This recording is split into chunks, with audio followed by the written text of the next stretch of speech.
Now come to order. Ms. Weaver, would you call the roll, please? Yes. Dr. Spangler? Here. Mr. Payne? Here. Ms. Davis? Here. Mr. Parks? Here. Ms. Ellis? Mr. Worthy? Here. Ms. Williams? Here. Mr. Huff? Ms. Thornton? Here. Okay. Okay, I'd like for you to stand and join us in a moment of silent meditation. We'll follow that with the Pledge of Allegiance.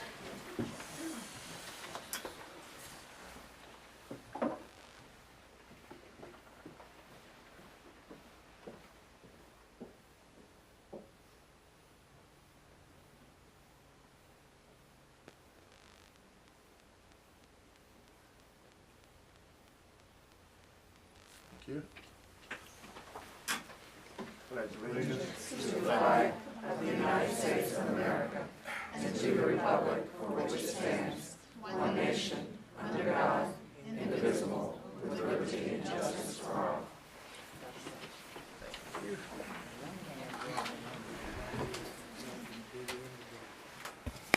Dr. Ledoux, you want to go over the information items?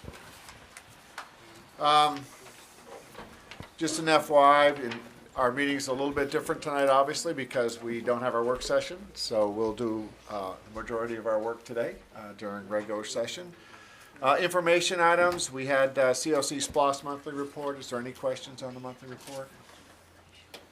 SPLOS 2, SPLOS 3, and SPLOS 4 reports for January. Any questions at this point? Early Head Start Policy Council meeting minutes and reports. Any questions? It's in your iPad. What's that? The minutes? Yeah, do you have any questions on those? No. We had a great meeting. Okay, super. Parent Advisory Board meetings at Gaines, that's on March 17th. Linda Davis, or did we, yeah, is that you on for that one? I think I'm still on for that. Okay, That was the switch. that was the switch. Remember we did some switching. You're on for the 17th. We switched. We switched. Okay. We may need to switch again, but I'll do that. Okay, that's fine. We you know what? We can do that. Just let us know. We're good. We're good. Okay? Okay, we're down to amend and adopt the agenda. We have any amendments. I think, Ms. Thornton, you want to amend. Ms. Thornton, you want to? And I don't know if it's an amendment because I think Mr. Payne is going to ask me to share the NSBA report. Okay, so we don't. Would be part of the director's report. Yeah, That'd be part of fine. his Good. director's All right, that's good. I'd Okay. I'd ask that we adopt the agenda Okay. presented. Have a motion to adopt the agenda, moved by Ms. Davis, seconded by Dr. Spangler. All in favor?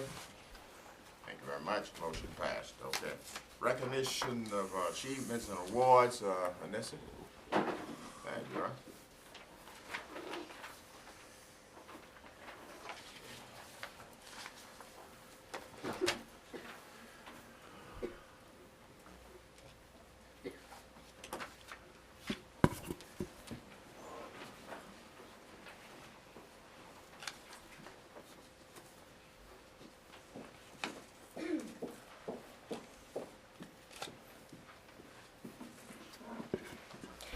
Good evening, Mr. President, Mr. Superintendent, and board members. Tonight, I'm pleased to recognize many outstanding individuals from the Clarke County School District. Honorees, when I call your name, please come forth, accept your certificate, and shake the board members' hands.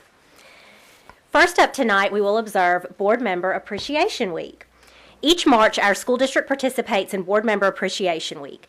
Not only are we taking a moment to thank board members for their service to our community, school district, and students, but we also want to congratulate them on being a Georgia School Boards Association Quality School Board. Right.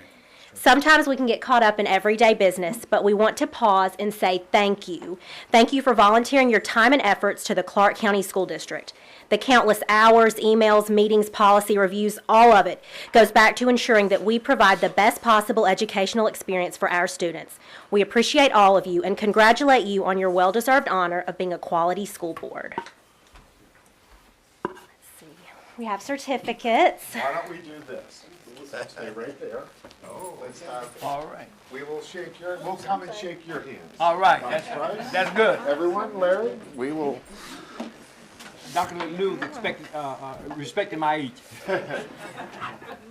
We'll shake your hands all the way through. all right. Thank you, thank you. God bless you. Thank you, sir. Keep up the good work. Thank you. You did. I took it away. You did good. I need a salary. We don't get a salary. Thank you. That's his work. Thank you, Dr. Price. Thank you, Larry. Thank you. Thank you, David. Thank you. Thank you, Ernest. Thank you, Ernest. This how we got? That's all I want. You sure, you know you do. I think our board deserves a hand. They do.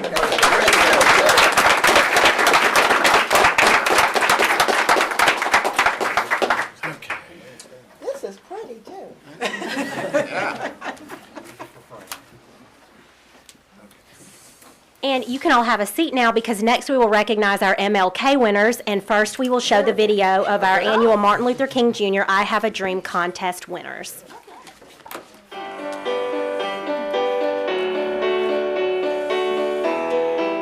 In his speech, Martin Luther King said, "I have a dream that one day this nation will rise up and live out the true meaning of its creed. We hold these truths to be self-evident, that all men are created equal. That means nobody has the right to bully anyone, because one way or another, we are all the same.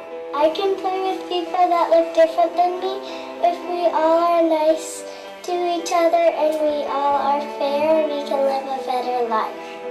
The guiding light. Martin Luther King was a dreamer who saw a shining light even in our 20th century world of chaos and fright. He was a great man who was not seeking revenge, but harmony and equality among all living men. Evoke and embellish his dreams is what he'll strive to do, as the light he saw will reveal itself from under its heavy burden too. My drawing represents Dr. Martin Luther King's famous I Have a Dream speech and shows the diversity of people linked together spelling out I have a dream. Everyone has dreams for a better future. One person's dream is as valid as another. Behind the people is a banner with I have a dream spelled out in different languages to emphasize that all people, regardless of ethnicity, culture, and race, have dreams that all of us should listen to. In the middle is a yin-yang symbol representing people living in harmony with each other. To make Dr. King's dream into reality, I can treat others equally and show love and kindness. I have a dream that one day I will be the first in my family to go to college. Just like Dr. King, when people try to fight with fists, I will convince them to fight with their words. Just like Dr. King, when I get older, I will use big words. I will never fire a gun in my life. People use the word hate. I do not like the word hate because hate is a powerful word. Love is the key to problems. I am going to tell you how I can make Dr. King's dream come true. Treat people that the same way that you want to be treated. Don't make fun of people that are different than you. If your friend is making fun of somebody, then tell them that is not nice. Don't make fun of people that are different than you. You can play with other kinds of people. When my peers learned I'm from Kenya, they assumed I had lions and zebras in my backyard when I was HIV positive. I hope to end misconceptions like these. Although Dr. King's famous speech was given thousands of miles away from where I was born, I believe that it's my duty as a citizen to help his dream come true. I can help fulfill his dream by teaching about my culture to bring global understanding to others. My first painting is Martin Luther King giving a speech about equality to a crowd of people. My second drawing is me teaching the next generation about equality, because there is still work to be done.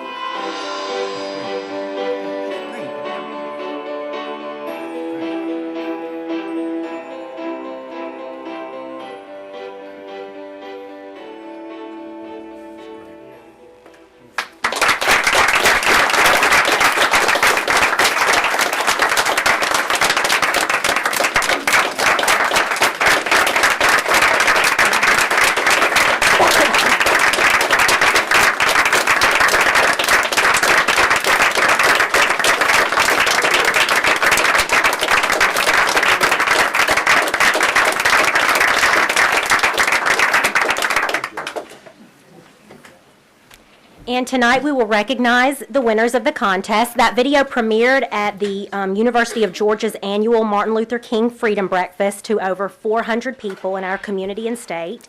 And as you could see from the video, these students, these 10 winners out of hundreds that entered the contest, all answered the question, how can I make Dr. King's dream come true? And I think we all have a lot of hope for the future after seeing their answers.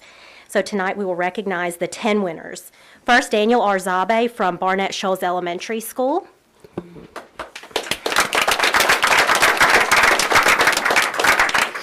Anissa Konai Nakano from Clarke Middle School.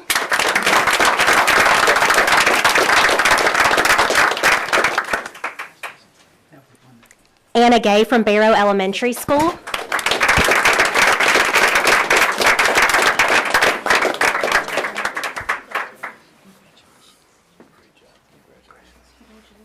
Ben Grogan from Timothy Road Elementary School.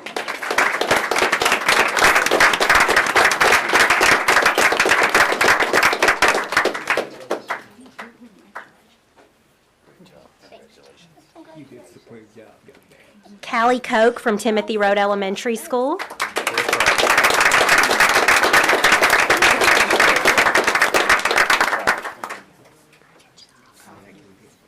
Alicia Munoz from Coyle Middle School.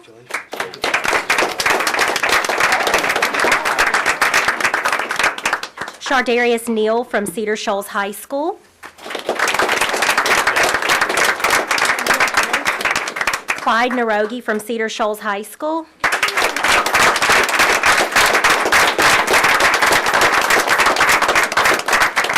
Keep up the good work, young man. Lily Troutman from Timothy Road Elementary School.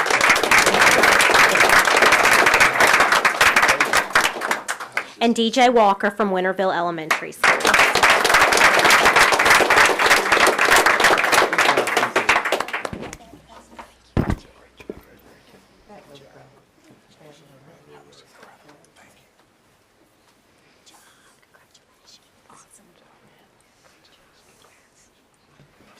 I love how DJ said when he grows up he will use big words. Another round of applause for those incredible students.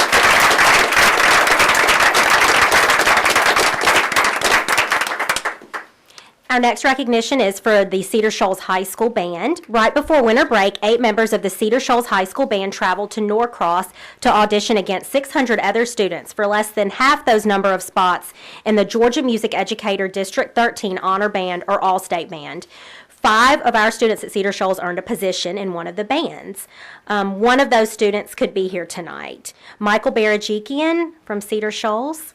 And he is in 10th grade and placed for clarinet, and he is in the State Honor Band. Congratulations.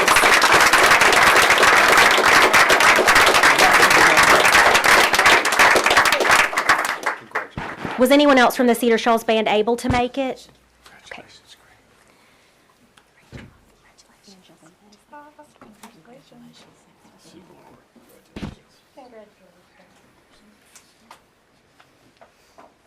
I know there were lots of conflicts with us having to reschedule due to the snow days. Next, we will recognize those that were selected for All-State Orchestra and Honor Orchestra. For All-State Orchestra, Angelina Choi from Cedar Shoals and Tomislav Zabchik-Maddock from Clark Central. And for Statewide Honor Orchestra, Quentin Smith from Clark Central, Grace Yu from Cedar Shoals, Anissa Konai Nakano from Clark Middle,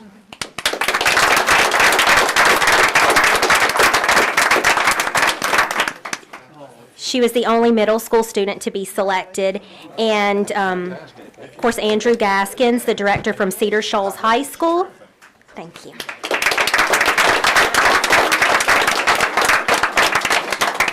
And Eunice Kang from Clark Middle and Clark Central. And I believe Eunice had a conflict. So congratulations to all of you.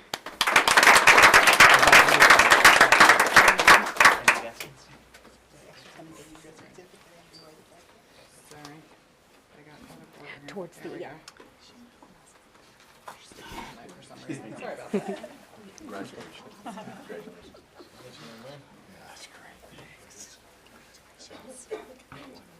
Thank you so much. Thank you.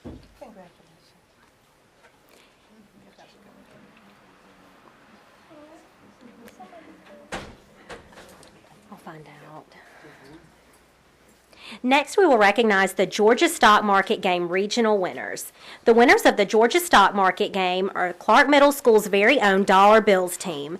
These hardworking young men increased their $100,000 portfolio by $25,160 and beat all other 28 districts in our region. They are ranked 100 out of nearly 4,000 teams, and they will be representing us in Atlanta in May at a banquet. We are so incredibly proud of these Clarke Middle School Owls, and tonight we'll recognize their stock market team. Xavier Coley,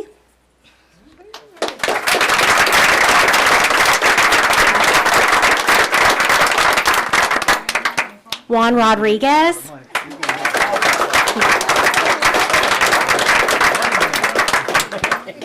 Samuel Navarrete Santana,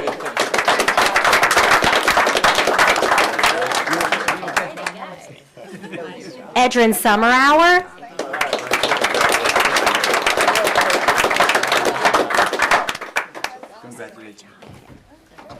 Joseph Vega,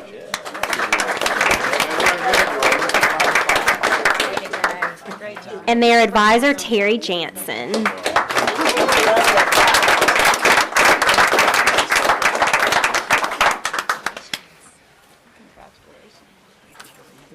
you for a great job. Appreciate it. I'll send you my next check. Thank you. And for the stock market students, I know Ms. Jansen, after recognitions, would like for all of you to meet her out in this hallway for a picture. Great job. Congratulations, great job.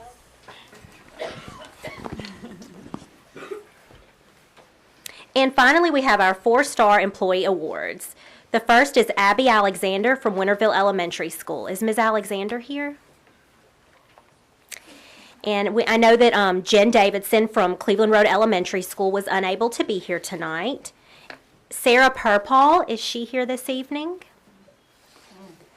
Melissa Tolbert. Melissa is a first grade teacher at Stroud Elementary School, and she was nominated for this award by Hallie Williamson, an instructional coach. And I will read what Hallie had to say, and then Melissa will come around. I want to give you a chance to hear the great things said about you. Melissa Tolbert is a reflective practitioner who strives to meet the needs of her students. She builds a strong sense of community with her class and embraces the tenets of the CCSD practices, including implementing a standards-based classroom using the CCSD instructional framework. After analyzing benchmark data in December, she restructured her math lesson to better address student needs. She is also an instructional leader on her team. Last year, as a kindergarten teacher, she took the lead to implement student-centered activity stations as prompted by School District UGA Professional Learning. Therefore, hers is a classroom I have invited other teachers to observe in order to see firsthand effective instructional practices to meet the needs of a diverse classroom population. Wow, congratulations, Ms. Tolbert.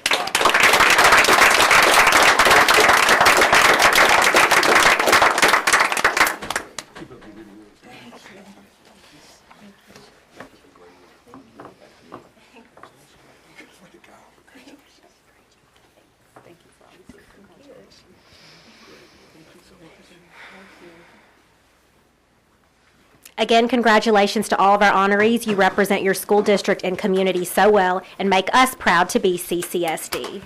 And I would certainly echo that.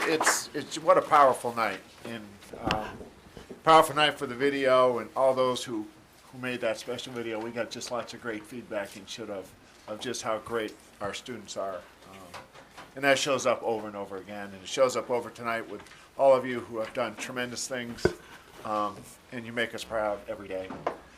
It's just, it may be raining outside, but it's pretty sunny in here tonight. And to our employees being recognized for their work the same. So it takes a lot to do this, and it's being done, and we're really proud of that work. So I just want to say thank you tonight. Thank you, Dr. Lanu. You can continue the superintendent's report. Okay, superintendents. Now, if this is a time that people want to stay, that's fine. Here's a good exit strategy. If you feel like you're going to do that, we can do that.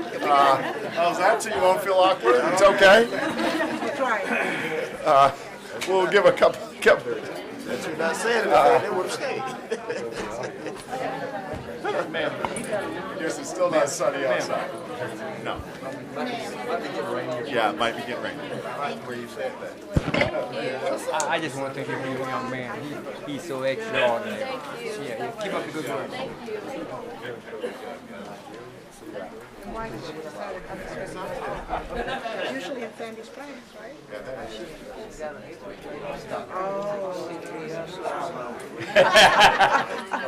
I'm gonna turn my portfolio over to those kids.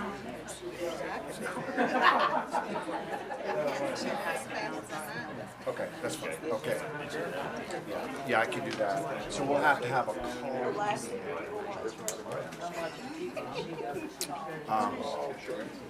Let me, as we, just before we begin superintendent's report, well, as part of superintendent's report, I just talked to Mr. Hoff, and my evaluation is due again, my second piece. And so what we plan to do, just because things get skewed, is at our next work session, we're going to make a note that we'll do our work session, and then we'll do a called meeting following the work session, which will go into executive session for the board for the purpose of my evaluation. Does that make sense? We have to convene. So we'll do a work session. Once that work session is completed, there'll be a called meeting for executive session. You're going to executive session. And just at the end of the meeting tonight, I'll hand out these instruments. Okay. Blank instruments. Okay. That'll work. Okay. Okay. Thank you. Terrific. Terrific. The first for us, just a couple of items. The first is a video about our safety and remember our bus arm project, so that we can begin to identify those that basically break the rules and go through our stops for our buses. And I want you to know those have been substantial, and we're really pleased with our partnership. And there's a video, correct, Mr. Gilbert? So, There is. okay. Ready to roll. Ready to roll. Video. Here's our video for bus safety. We're going to roll this out.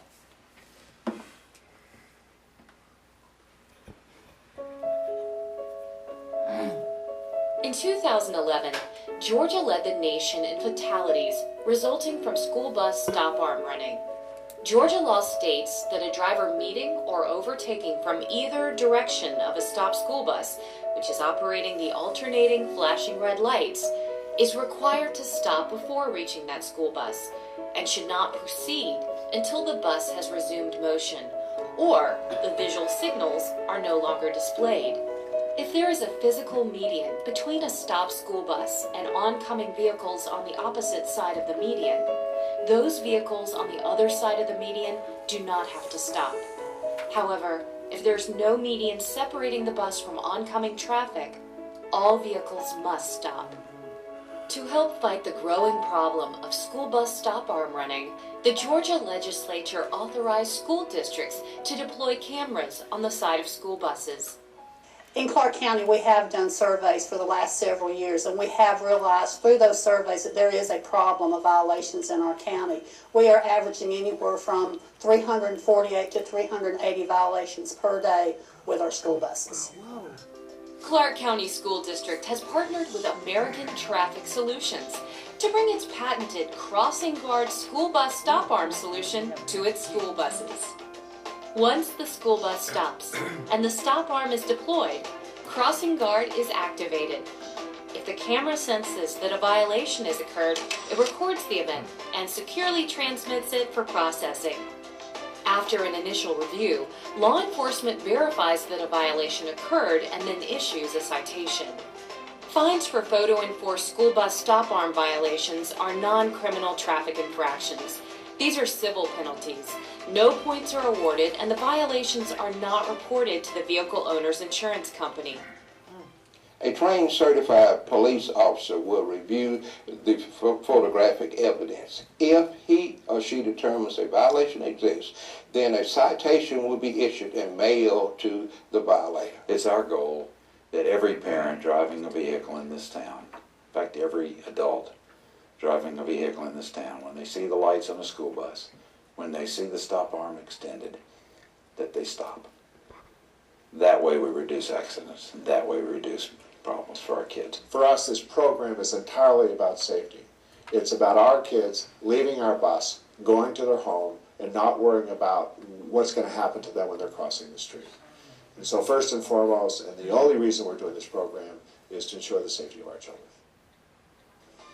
With ATS and the Athens-Clarke County Police Department and School District working together, we can further ensure the safety of our children. Terrific, and maybe time again, we've presented this before and we're moving forward, and About 2 weeks. in 2 weeks. And just as you know, if you just hear the number of violations in a day, I think that's staggering and speaks for itself. And so we need to curb that for our children to make sure that when they get off the bus or get on the bus, they get on safely. And in cooperation with the police department, those resources will all go to the police department because we know in a collaboration they will improve their safety efforts with us. You probably said this and I missed it. Where is this video being shown for public education? Is it on Channel 16? Is it? We'll put it on Anissa. It's on our YouTube page, and Athens Banner Herald also embedded it into their website. Okay. It was also shared with all of our parents and employees. Right. Okay. Any questions? Terrific. My next item and final item for this evening is IB. And thank you for board members that attended that meeting. That was, very helpful. And thank you for participating because it was important to have you present as we start to debrief. As you know, we've been working 2.5 years as a candidate schools for the International Baccalaureate Middle Schools program. People have worked really hard on this, and I spoke to our coordinators and to Karen, who's going to talk a bit about our visit. Most of these meetings are occurring at 5 o'clock at night. 4:30, we fill the gym here, and they work sometimes from 4 to 6 or 4:30 to 6 to ensure that we've had implementation of the IB program. One of the things that we were sure that we did when we started 2.5 years ago, and we put resources into it, we made it very clear that we're going to do it and do it right. And I think when you look at our results, I'm going to ask Karen, who is critical, I want to thank her and her team, but to talk about the feedback that we received from the team, and the board members over there, feel free to comment after in terms of what they heard from that team and that. Well, they're right in the middle. I think it was first or second day. Right.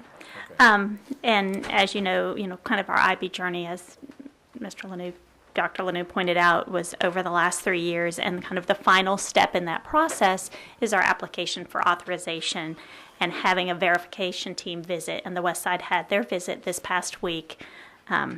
And following that, there will be a report that's sent to IB Americas and then on to Geneva.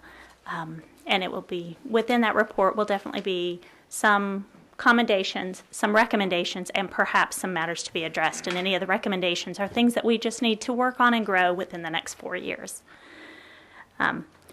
We will not receive that official report until June or even as late as August, but they did sit down with our exit interview, and they noted several consistent reflections within that, some themes. And some of the things they noted was just the high level of pedagogical understanding and commitment at all levels. They spoke with board members, administrators, teachers, parents, students, to the intentional and multifaceted support for the program and its implementation. The collaborative practices that we have in place within our district that support student learning within our schools and across the district. They were very impressed with, and one of their comments, that they often go and see partnerships, but this partnership truly feels like a partnership, that you have multiple schools working hand in hand. You have vertical alignment and a common theme across the schools. Those collaborative practices, they noted collaborative planning across schools, within teams and across grade levels and within subject areas across buildings. Shared curriculum writing that is shared across the district with all teachers. Vertical and horizontal planning and reflection on that planning and on those units and revision thereof. And then grade level and subject team data teams in process, really intentionally looking at student learning and making changes and adjusting based on student needs. Some of our sort of next steps in progress, they noted that teachers were able to explain the process of using those MYP modified assessment criteria and share examples of student work and assessment for student growth, However, our next step would be to further engage in kind of the standardization of those performance assessment work to demonstrate their understanding of the MYP criteria. And it's the next step. They said it's kind of the last piece of the puzzle that we're putting into place. And the other piece was that students and teachers could give examples of learning experiences that offered opportunities for involvement in service, which is a key component to the international baccalaureate program is a service component. However, schools have not yet put into process a place for qualitative involvement of service throughout the curriculum. In other words, it's there, it's beginning, but there's room for growth in that area. But all in all, we felt like they were very impressed with us with their visit. They threatened to abduct some of our leadership. They were very impressed with the support that we had with the information that our administration knew, that our leadership knew, that our board was able to share with them, and just were impressed by our teachers and students and how fluidly they spoke and calmly they talked, and that was clearly part of their everyday practice. In fact, their comment that they said several times is that we were a system of schools, that we were a school system rather than a system of independent schools. They were very impressed by the collaborative work and the work of our teachers and students. Well, it's great, and if any board members, you were part of a little bit of that briefing, if you want to comment, if there's anything. Yeah. I just thought it was an awesome discussion, very well received, and I really appreciated hearing their insight. It's always good to see what it looks like with outside eyes and ears, so I was really appreciative of the board being asked to participate in that.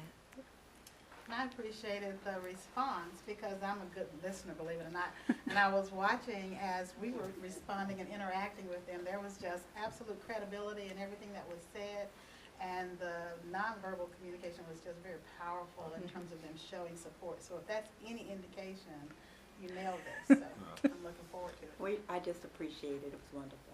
Yeah. And again, it's the work of a lot of people, but I think what was really impressive about the whole piece is that we have the middle years program for all students in our schools, and that's not the case in many, if not most, in the IB program. And I think that our kids just were shining stars, and they were from every part of our community, and that I think came out. Would you say it came out pretty strong? Very strong, and that was one of the high points for me was hearing that.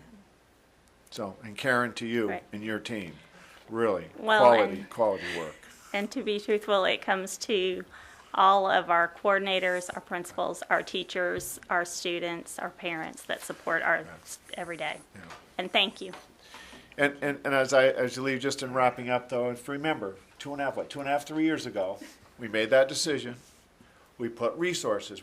As they say, we hit it hard. Yeah. We didn't just say we're going to dabble around with it. We sent how many that year? 80? Probably the most ever in their history, because we said we're going to do it right and we're going to start out right. But I think to be able to follow that all the way through its phases, but then as you say, to get an outside team. This is an outside accreditation team. They look at programs in schools across the United States. For them to come in and be very clear about what our strengths were, I think that speaks that this is quality work.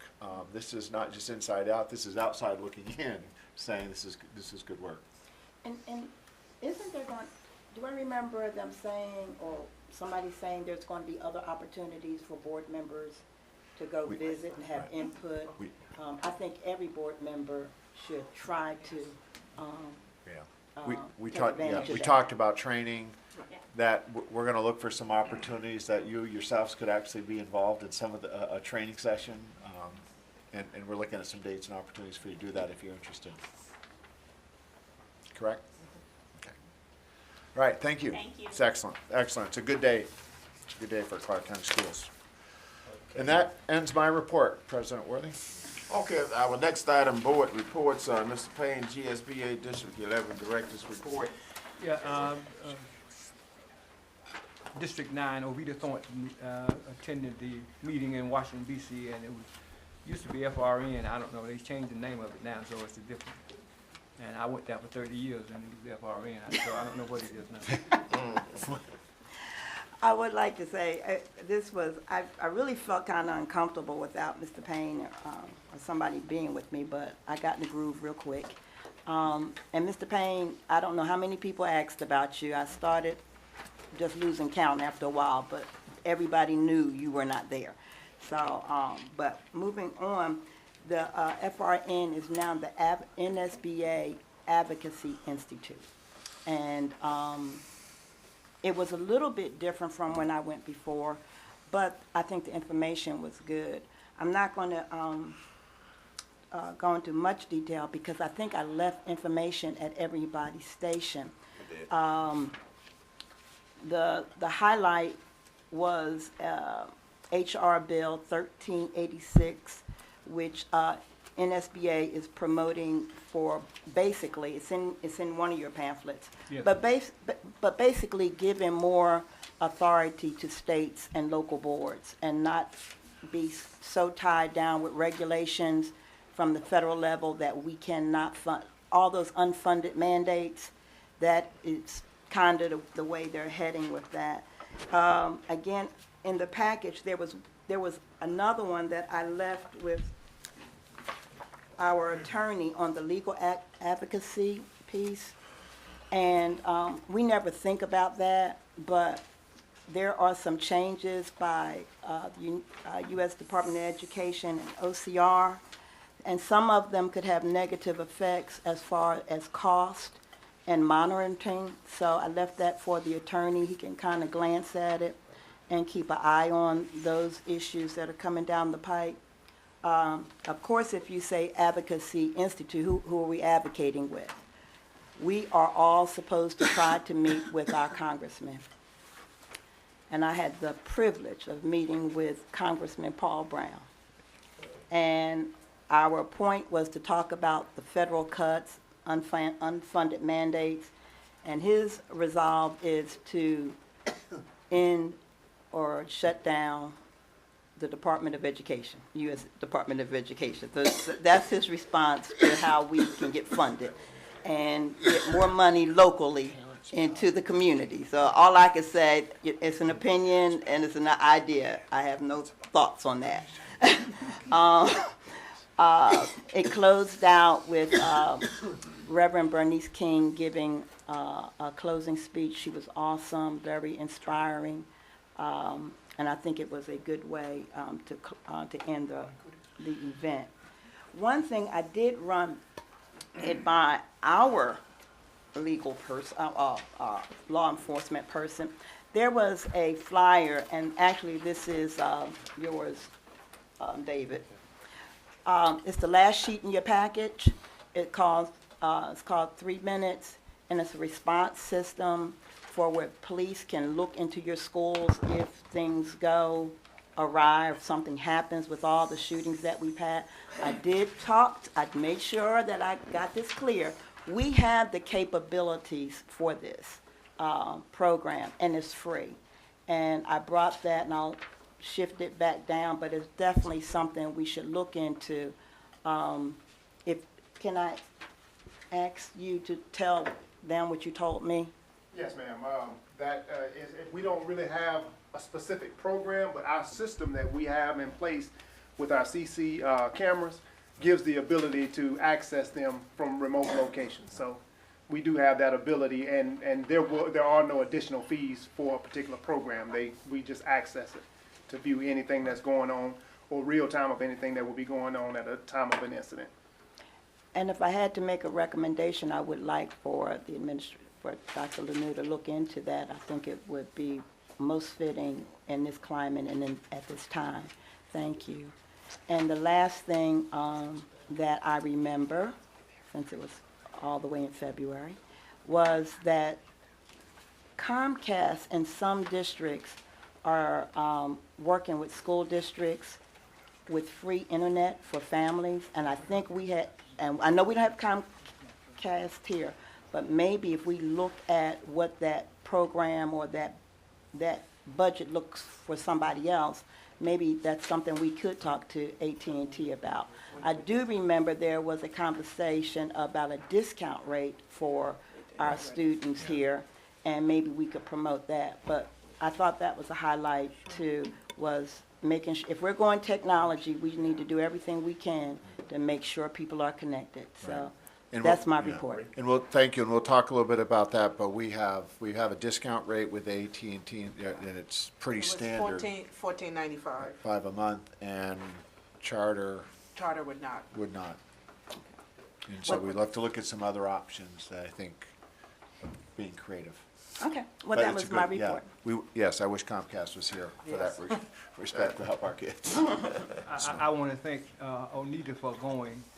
4 years ago, we didn't send a delegate, and I would hope that we would always send a delegate, because there are information that you learn that's reported in this meeting that you won't get on your email, or they will not put it in the mail, and you will get it otherwise. And 4 years ago, we didn't send anyone, and I didn't know, and I was wondering why Sis Henry and so many of the board of directors were so vigorously fighting a charter school. I did not go to Washington, didn't hear them say that there were several organizations who were trying to eliminate public education. And in Florida, the Foundation for Excellence in Education, Alex for governors and legislators, and Alex will come into your state and write legislation that will make it difficult. And this is the first year that I've seen that legislation coming down the pike. And also, American Legislative Exchange Commission. And these may not be all of the organizations that's against and trying to put an end to public education. And most of you know that education is one of the strongest foundations for democracy in America. That is why people come here from all over the world to get a good education, because education is the foundation. And and that being so, it equals and levels the playing field for everybody, regardless of your color, your ethnicity, or where you come from. It levels the playing field. And just like the cross is the level field for anyone that want to come to God can come at a level playing field. And Ovita, I thank you for going.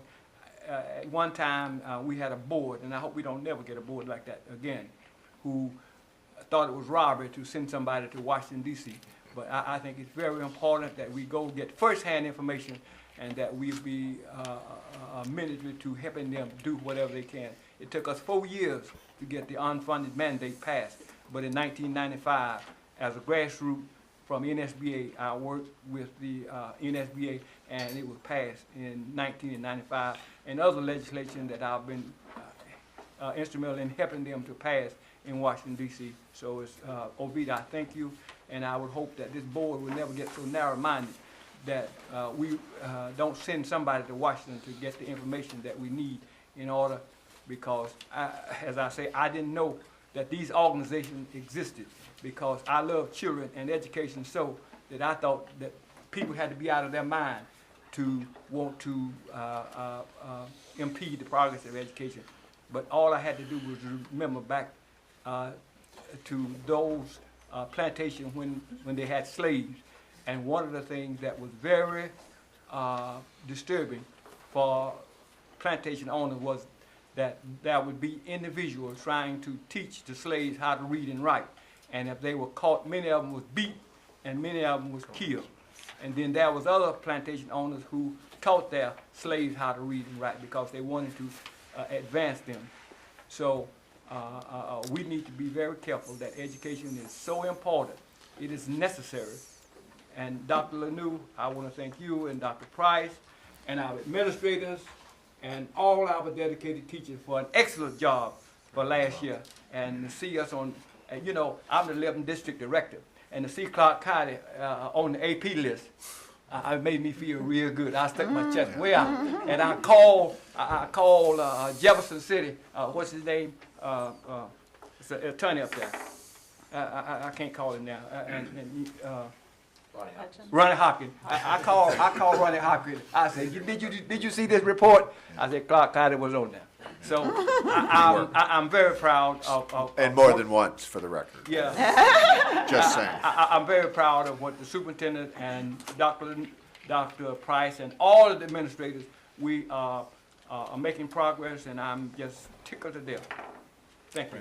And I pray God grace and mercy to continue and bless each one of you as you go forward in educating our children. I have one question. Does Mr. Pruitt get information from GSBA? Because there's a lot of stuff that is legal type information. Are you getting their information? I get forwarded the GSBA policy alerts. But okay. I know that there were some things related to the things that were in Washington, so I was wondering if you were getting that info. I get some of it. I couldn't guarantee I get everything. Okay. Well, we'll talk with Amy, and because a lot of that comes two ways. It comes to Lanu, and then it comes to superintendent, and we just work the Amy. Anytime it comes superintendent, GSBA will. Okay. You got more emails coming. Oh, that'd be good. That would be good. Just saying. You got more coming. Oh, that would be good. Oh, thank you, Vita. Oh. Mike, Mr. Pruitt says thank you. I'm not going to get to go no more, am I? Just forward them to her, Mike, so she can see what you're getting. Okay, we're down to action items here. That's item F, and we're looking at the minutes of the previous meetings. We had two. I'll entertain a motion for approval. You haven't had an opportunity to review those minutes. Motion for approval, please. Moved by Ms. Ellis. Got a second on that. Second by Ms. Davis. Any questions pertaining to the work session minutes and the regular meeting minutes? Any questions? Any questions? All in favor? All right, thank you. Motion passed. Number 2, recommending approval of the financial report for January 2014. Okay, recommendation from Dr. Lanu on the financial report. I need a motion on that. Moved by Dr. Spangler. Got a second on that? Second by Ms. Ellis. Any questions pertaining to the financial report? Go ahead. I'm looking at the SPLOST construction schedule. Okay. But I'm getting more questions about when Hillsman will be, when it will be, get its, when is it scheduled for remodeling? Was that my cheat sheet? You forgot your sheet, okay. It's along with Oglethorpe, the next, I think we call it a tier 3 project. It's coming in the planning phase, yes. We're actually going to be doing some work this summer on the mechanical unit. Right, okay. And that won't show up on the SPLOST set schedule, that won't. Yeah, okay. No, but if you remember, the next big phase that we're getting through is Clark Central, is Whitehead Road and Barnett Shoals. And then the next move is to the tier 3, and it's a matter of us looking at our schedule and planning timeline for those facilities, and ensuring we allocate enough dollars. So I think we're probably, a year? We should start having conversations within a year. Within a year of the planning. Design process.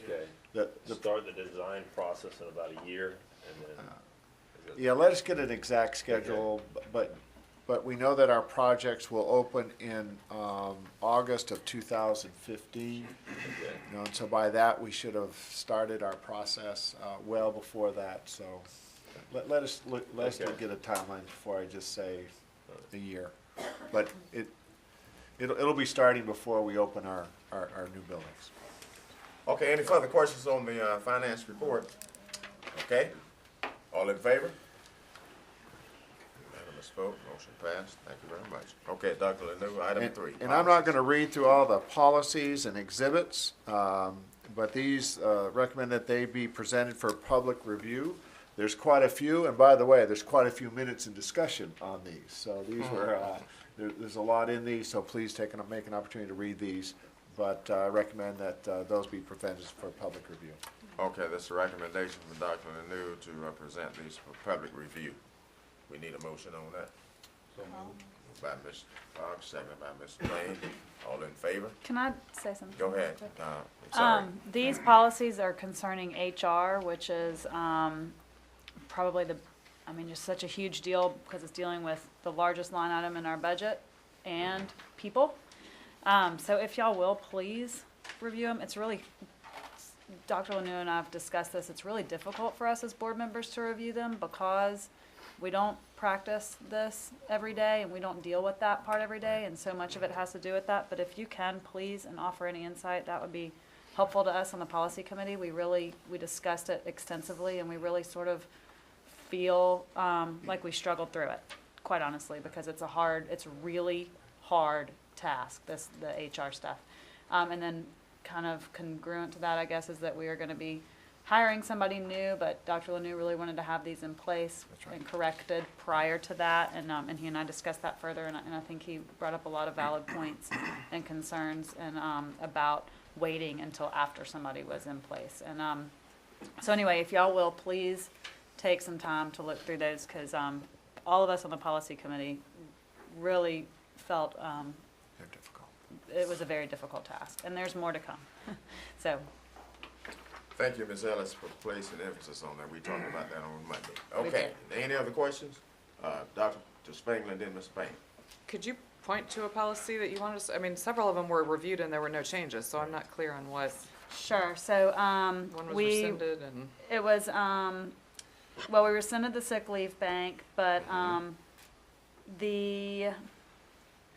help me out, policy. Well, members. it's The, leaves and absences. Leaves and absences. Are large, and Family Medical Leave Act. Family medical leave and leaves and absences that came down to any sort of chronic issue with people taking every Friday off or something like that, and proof of doctor's appointments, which we really, Dr. Lanu brought up some very valid concerns about that, which we don't need to go there, but I mean, just those sorts of, it's the leave It's all those stuff. with personnel. Personnel I leaves. think the others were pretty straightforward.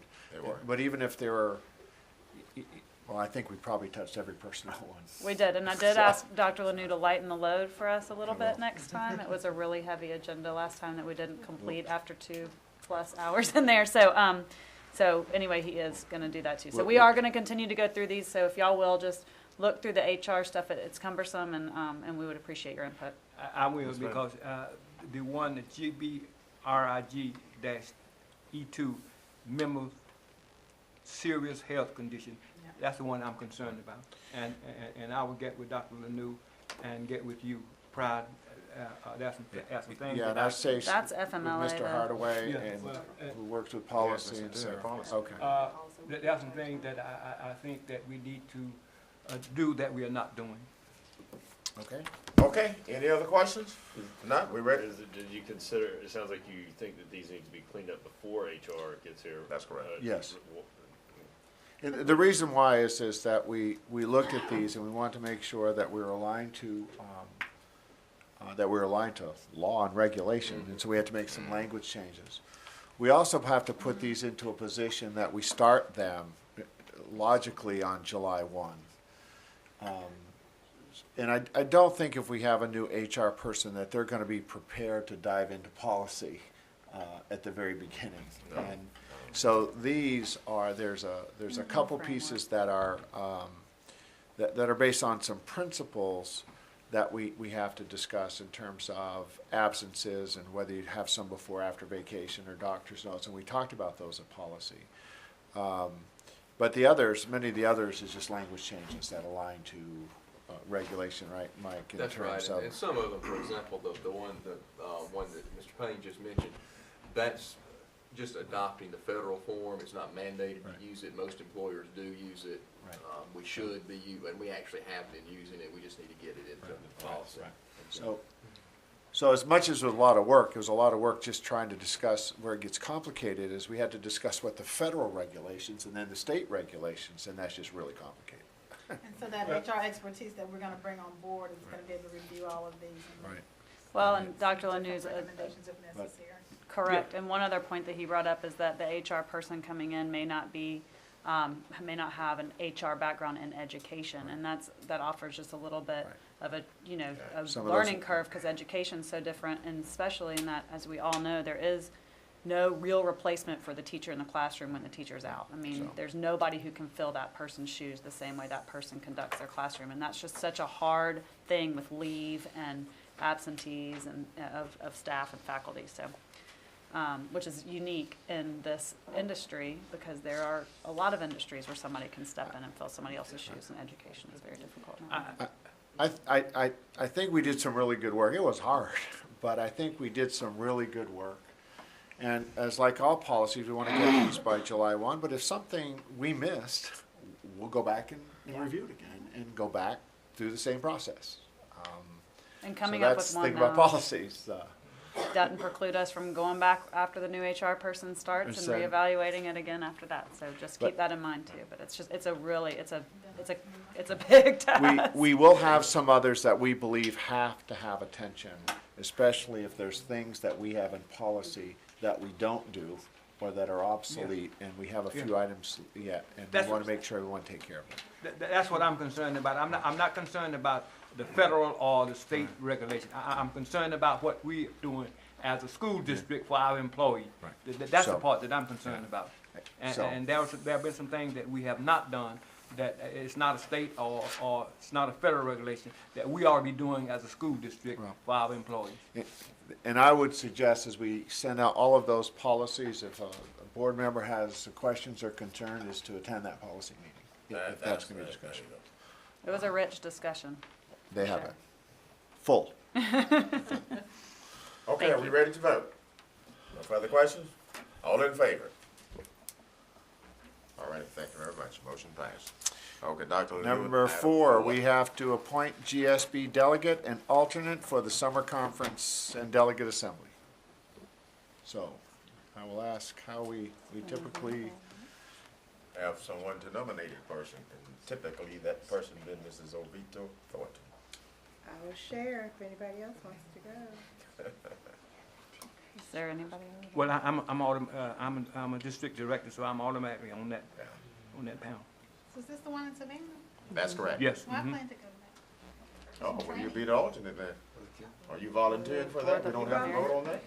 I nominate Linda. Okay. Okay. I'll second. Well, hold on. What's We the slate? got a nomination for Ms. Thornton, and got a second for Mr. Huff. All in favor of Ms. Linda Davis Delegate? being the alternate. Oh, Well, alternate. wait. The delegate. Delegate, I'm sorry. wait. Well, it's a delegate and alternate for the GSBA summer Is this summer a- conference. can I just- So, The alternate. Avita's the delegate. delegate, Linda's the alternate? Oh. I don't know what I'm sorry. not what I This delegate alternate is the same. No, Mr. Payne is a delegate, I He's a believe. delegate. Yeah. And then the And alternate. she'll be the yeah, alternate. there I got you. go. Sorry. Thank you, Okay. Charles. Are we clear on I that? mean, that you can't go, Vita. I just want I can go. No, anywhere I anybody can wanna go. Anybody can go. Everybody's I welcome. I can go. Don't worry the about alternate? me. I got this. Who wants to be the alternate? Hold on, folks. Let's come back to order now. A nomination been made, and a second, and then, of course, that was for Ms. Davis. For an alternate. If we all in favor of that, raise your right hand. Unanimous vote. There we Motion go. passed. Okay. Settled. Item 5. All right. Recommend approval of the out-of-state field trips. I would like to make a note for the record that the FFA Summer Leadership Camp, we just got informed the dates have been changed. Instead of May 26th to the 30th, it's June 23rd to the 27th. June 23rd. So I'd like to recommend that we approve out-of-state field trips with that change in date for. Okay, you heard the recommendation from Dr. Lanou and heard the change, June the 23rd through the 27th. Out-of-state field trips, okay? Need a motion on that? Moved by Ms. Thornton. Got a second on that? Second by Mr. Payne. Any questions pertaining to these out-of-state field trips? All in favor? Raise your right hand, please. Thank you. Motion passed. Okay, item 6. And let me say this because we didn't have our workshop. I'm prepared to have individuals talk on those items because we hadn't had a chance to discuss those in public. Some may be straightforward, but others may need some explanation. The next one is 5 new Bluebird buses. That's probably pretty straightforward. With related equipment, the pricing sheet is from Yancey Brothers. The total purchase is $472,275. Funding is from the State of Georgia Bond Funds and Transportation Department General Funds as outlined above. Okay, recommendation from Dr. Lanou on school bus purchase, that's $472,275. Moved by Mr. Payne. Got a second? Second from Ms. Davis. Any questions pertaining to the purchase of these? Well, buses? Go ahead. Mr. Word and Dr. Lanu, my question is the same problem that I always have with Ted. The buses Don't that. take that personally, Ted. Yeah, no, Ted knows that I always ask is, these buses that we are purchasing, are they the same that we have in stock now? Yes, sir. In other words, we can interchange them, the They are. motors and transmission and. Mr. Akins and his staff Okay, all right. dealt with that a few years ago, and That's what I'm saying, that don't buy a Volkswagen and we driving a Cadillac. So that's all I'm saying. correct. He's smiling, that's a good sign. When he smiles, when he doesn't smile, I know we got a problem, so I just, for the rest of that. Correct. Thank you. My question is this, because we've had the presentation from transportation, so this is on the regular schedule, right? These are buses that we had planned to replace this year, this is a new. Yes. We would love to replace more. These are based on how many buses the state gives us. They give us money for 5. We augment that and buy as many as we can. Okay, any further questions? Any further questions? Okay, all in favor? All right, do we have a unanimous vote on that? Okay, item 7. And our son deals with special inspections. I'm gonna ask if we could talk a little just before I make the recommendation on that, Ted, just so people know what that is. Sure. Special inspections is typically an engineering firm that provides materials testing, for instance, concrete as we do construction projects. It does underground testing, compaction test, footing test, all of the structural steel test. David, others. That's for the most part what it is. In this recommendation is for 2 of our projects, Barnett Shoals and Whitehead Road. We put out a request for proposals. Various firms responded, and Nova Engineering is the recommended firm. So with that, I'd ask that we approve the award to Nova Engineering Environmental LLC for special inspection, materials engineering, construction materials, testing for upcoming SPLOST 4 projects at Whitehead Road Elementary and Barnett Shoals Elementary. Okay, the recommendation for Nova Engineering with these special inspections are, got a motion from Mr. Payne, have a second. Second from Dr. Spangler. Any questions pertaining to the special inspection? Yes, Ted, I Yes, noticed that you didn't say anything about boring for rock. Is that included?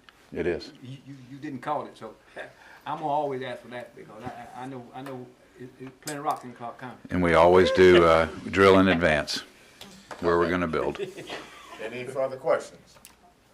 All in favor? Thank you very much. Item 8. Item 8 is modular buildings. And let me preface that by the conversation we've had about Clarke Central. Clarke Central is a very complex project that's phased. It's also accelerated for 2 years. To think that we can do a project of that magnitude with students in the building means we had to put some money in swing space. And by the way, this is, to me, after doing some large projects, this is a pretty good deal, I guess I would say. But we're going to be building a modular village, and Ted will explain what that is. That would be for the incoming 9th grade, so that we can house a whole grade in a safe setting where they aren't in trailers and all over the place, that we can put them in one place and keep the disruption minimal. And I think in the whole phasing plan, actually, all departments move out of their space and they move into a new space only once.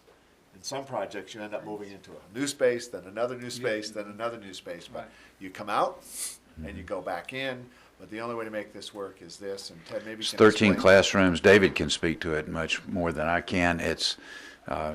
This is a well-planned and very complex project, and it's moving people regularly and very efficiently. And this is a piece. David was very pleased with the bid. It came in very good. David, if you want to speak to it.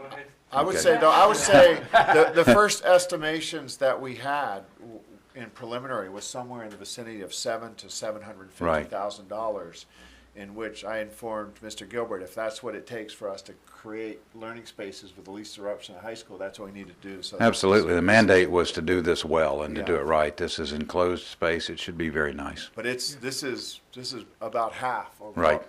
It is just about half. It's over at the North Campus, of what we call the North Campus. Near the cafeteria. The cafeteria. The far side of the cafeteria. So moving not only is it's students in classrooms, it's also parking. No, it's that. On the parking lot? Yes, that one is the parking lot by the shop. Right. There's a shop over there, there's the ROTC obstacle course over in that area. And Mr. Gilbert, I brought this up on Monday with Dr. Lanu. Can you speak on the safety, you know, of our facility now and then changing and putting our ninth graders out like that with both people having access and students being able to go off campus or anything like that? Is it going to change the safety or security of our campus in any way? I don't think it would be impacted in a negative way. I think it still is a group of students together, well supervised with all their teachers in one space. It obviously requires a little bit more supervision and management. I'm not aware of significant issues on that side of the campus, of students using that as an exiting point. But I think the fact that this is well put together in one location, enclosed, versus 3 or 4 over here and 4 or 5 over here, I think there's a better management opportunity. I would interject this, that having all ninth graders in one place that you can see is probably far better than what we have now. It is. When we have classrooms on different levels and in different spaces. So I think from us being able to manage and work with students, this actually is, I would say, a tremendous step in the right direction versus having people all over. And also, you know, I mean, that's 5 bids. It surprises me that you even get 5 bids to do this, so that's appreciated. That's great. David, did you want to comment on that? We are very pleased with the outcome of this process because we originally thought we would buy individual units. So you would have 6 or 7 different cottages throughout. When you see this, it's going to look like a building. You walk in, it has a front door, has an office, has a corridor, and they're all connected. It has a drinking fountain in the corridor, has a front door, a back door. So we're excited because we actually were able to purchase the enclosed unit, which is basically you pull them up side by side and build within, less cost than it would be to buy them individually and build a deck. So the security's better, the fire alarm's better, the cost of utilities are going to be much better for us in this process, and it's compact. And the security question was a great question. We were planning on fencing and all these other variables. We don't have to do that now. There will be a construction fence because they're going to be working on the other building. It'll be pretty closed in there. They'll be going into that building and they'll be going back in. How about noise? Like from classroom to classroom, that's always, from a former classroom teacher, that is a very annoying thing to be able to. There will be the dividing wall, and that's something I need to ask about because typically we, if you have a stud wall and it's only 3.5 inch thickness, that's a problem.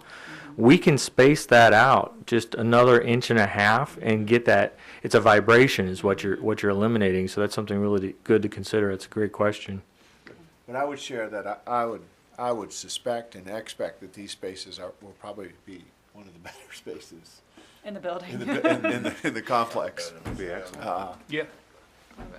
What about severe weather? I assume students would have to get out of that into the main building if there's They would. And there's a way for them to do that? There's not construction between them and the main building? No, they would go probably directly in that side door. But yes, they would in a watch situation. Well, I think it sounds exciting to see, It is. and I love phased construction, and I appreciate y'all keeping everybody on. I don't know how you do it any other way, but finding a safe alternative to keep the kids on campus during this very exciting renovation of that building that so desperately needs. It's going to be great. It's a challenge. Yes. Oh my gosh. Have we made a motion on that? No, sorry. So I'd ask that we approve the negotiated price of $307,237.75 for the work known as Mobile Modular Building at Clarke Central High School. Okay, you heard the recommendation. Moved by Mr. Payne, got a second on that? Second on that? Seconded by Mr. Huff. Any questions? Any further questions? Yeah, I have a comment. I just want to thank David for his dedication and hard work. He worked diligently, and the reason I know that is that he contractor called me and he wanted to know when it's gonna get easier. And I said, David's not gonna make it easier for you. You just gonna have to buckle down and go through the process. You know, he's not gonna cut corners for you. Okay. Thank you, David. Okay, any further questions? All in favor? Thank you very much. All right, we're going to continue with the next part of this phase project, which is phase 1. And I want you to know that the dollar figures, I hope I don't get state corrected, the dollar figures are part of the total project. They are. So these are not like independent numbers that we aren't sure how we're going to end up. This is the expected cost, and Ted, maybe you can talk about this.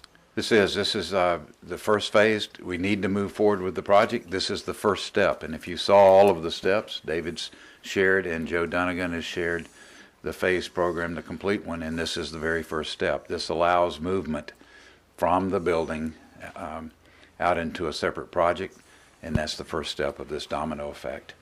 So this, yes, it's within it. This is in the budget, and I would share. David shared with me earlier today that the bids came in on this work came in good today with our construction manager. So therefore, I'd ask that we approve the guaranteed maximum price for Piedmont Construction Group LLC in the amount of $1,243,548 for the work known as ROTC building at the Clarke Central High School. Okay, you've heard the recommendation from the superintendent on the ROTC building at Clarke Central High School. Got a motion from Ms. Stewart.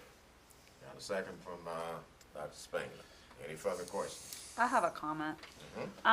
Carol brought this up, and it would be really helpful in the superintendent's recommendation if every single time it says where the funds are coming from. I know it says it up in the body of the, but in the actual recommendation, so like for the school buses, it didn't say from general funds, but then it did say from SPLOST for the modular classroom, and then here it doesn't say for SPLOST. You can do that. If we can Just just to be include really it in there. consistent about Sure. that, I think that would be helpful to all of us. We'll just do that with Amy reminder, because sometimes it comes in different Yeah, places. We'll something have funding super source. simple, but if you could on the We would gladly do that. program, that We'll would be be glad to. fantastic. Would you like to on this particular one, just for the record? ROTC. We can modify that. I would say for the record, and I'd say from SPLOST for funding. Certainly. How would that be? So let me just make that, Yeah. if that's friendly change, we'll do that for the record. Okay, we have any additional questions, comments on this? Okay, all in favor? Very much. That's going down item 9. Item 9 is technology. We got a number of items around technology, and I know you get them every meeting. But I do want to say up front that you will be getting the full-scale plan for us to go one-to-one and have students take their devices home. Yay. It's starting in next August. And we have been preparing for that. And I think we made that final piece that says we're going. And we'll begin to be putting that plan and getting it to you. But we're preparing. We know this is all backdrop for us, but we're going to be prepared to have devices go home when we start the school year in 2014. So I just want to put that out there. We're going. We're going. Really good news. Okay, we're going. We're prepared. So My 13-year-old said to me today, I wish I could bring home my. yes, we're going. And okay, so you're going and I say that because this is part of SPLOST, and when you see the devices, we've been so fortunate that we're getting this out of grant funding. And we're just very fortunate to be able to do what we're able to do through some creative planning. But I wanted to put that up, so if you ask why, we're preparing ourselves to go one-to-one. So with that, if you want to talk about, these are new buildings, technology cabling bid. This is part of the infrastructure. For probably a decade or more, we have handled the cabling portion of the construction through technology just to ensure consistency and compatibility. So this is the cabling for these 3 schools, Clarke Central, Whitehead Road, and Barnett Shoals. So This I was would done- ask that we approve the purchases to install data cabling, Barnett Shoals Elementary, Clarke Central High School by Venture Netcom, Inc., in the amounts of $73,189 and $180,867 respectively, and to install data cabling at Whitehead Elementary Road by Transcend Communications in the amount of $93,325. And this is using SPLOST. Is that SPLOST 4? This is SPLOST 4. It's all SPLOST 4 All right, now, let me but just it's make a note SPLOST for the record, technology this will be budget. SPLOST 4 technology funds. Good. Okay, you've heard the recommendation on technology cabling. I need a motion on this. Moved by Ms. Huff. Got a second on this? Second from Dr. Spangle. Okay, you got, I think I you have got a a question. question, yeah, what are we talking about? We're talking about data cabling? We're talking about and Taylor, you may want to speak to this if you'd like. I'm trying to find one. The access point over here, there's a data cable that goes from here back to the data closet, and they're all throughout the walls as well. So it's copper? They are. This all comes from, It's the racks, and it's the rack actually in the data closet, all the wires that run back to the data closet, the fiber that connect all the closets together, that's really what all this is. So it's infrastructure. typically we have a main data room and then we have I'm good with that. other ones. Are we safe to assume that the Clarke Central is not gonna be done until the renovate, like, you're not gonna do it and then rip it out and No, do it this again, are this you? is within the renovation project Okay. itself, yes. Wanna make sure it wasn't right now and then Right. rip it down and then have to do it again. It's gonna Okay. be on telephone, just bring it across the road or something. Just hang it. Which would be Please, no, hard please, I'm only kidding. for that building. Okay, any further questions? Any further questions? Okay, all in favor? Okay, that's unanimous vote, I believe. All right, so we're on number 11. Item 11, yes. I'm gonna talk about analog radio system. Oh, well, this, Stay right there, Ted, don't move. I haven't moved at all, Dr. Lanu. This is, you may remember that as part of our security initiative that we had a phase one, which is radios themselves and some infrastructure. What we found is we've got great signals across our district, our county, but when we get to some of our buildings, in fact, most of our buildings, the signal diminishes. And to have an effective security system with radios both at the site and between the site and our district headquarters requires that the signal go throughout the building and throughout the campus. This is an amplification system at each site that extends and amplifies that signal. So the goal is that we would essentially touch pretty close to 100% of the campuses. One of the things when we talked about the safety review that we had is that we had to ensure that we don't have dead spots in our building, which is possible because somebody just can't get through the walls, and so we Different types of construction. we just have hinder to it. amp it up. So that's what we did. We've tested it. So this 475,000 across the districts makes all of our areas It as does. close to 100%. You can use service. It does, and all the radios are already in the schools. They're working well for the most part at every school. We just need this across the district communication as well. I will take this one moment just to say that we were talking about surveillance cameras and our security systems and our needs. This last week, we spent Chief Jones, our safety coordinator, Steve Dorsch, Kathy Benson was with us, and 2 Athens County Police lieutenants, the one that handles our SROs and the one that handles our Homeland Security in Athens, as well as our GMA rep, all went to a FEMA course for school safety, emergency operations plans, and to discuss emergency operations centers and how we make these videos, these cameras available, and how we communicate well. So this is all part of that. This was a significant need for communication from a security standpoint. And so we're very, very grateful we can head in this direction if you approve it. Okay, with that, so approve the district-wide upgrade of the VHF analog radio system to the lowest responsive and responsible bidder, Alpha Communications, in the amount of $475,000, $797.91, and this is from SPLOS. Yes, And so I want it to add is. that It to was the part of the recommendation, security which is initiative. Part of SPLOS for security initiative.